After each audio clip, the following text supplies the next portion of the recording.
Hi, my name is Emilie Cotenceau, and I would like to share my story in support of the Fish Out of Water campaign.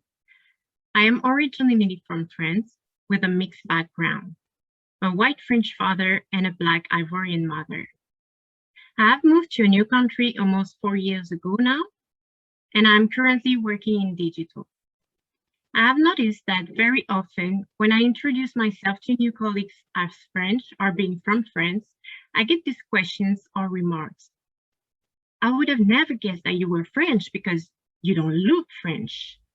I thought you were, and you can input here whatever nationality you can think of based on my look. Are you able to speak French? Is French your native language then? Do you speak it fluently? Do you have any accent when you speak French? How did you become French?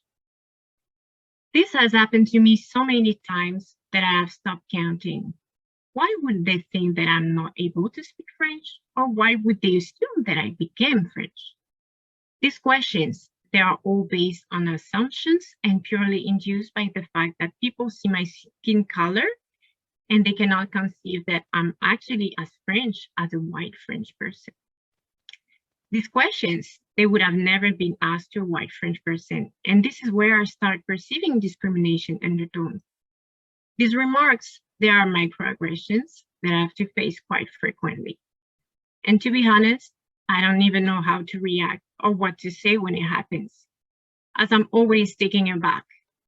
I have actually never been able to get used to it.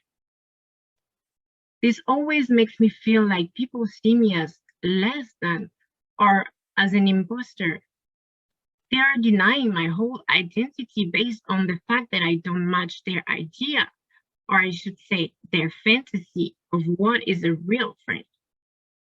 When this happens, I start wondering, what are the other biases that these people could have against me, against people who look like me or have similar backgrounds? It makes me in a position where I feel like I have to be careful with them because now I perceive them as being prone to discrimination. As an advice for people who recognize themselves in making these assumptions, or people who want to know how to avoid making other people feel that way, you can educate yourselves about other cultures, but first, stop assuming things about others based on their skin colors, religions, or where they come from. People are individuals independently of their cultural or ethnic background. And stop thinking that stereotypes are real, especially when you're working in an international environment and you're susceptible to meet people coming from everywhere in the world. Thank you for listening.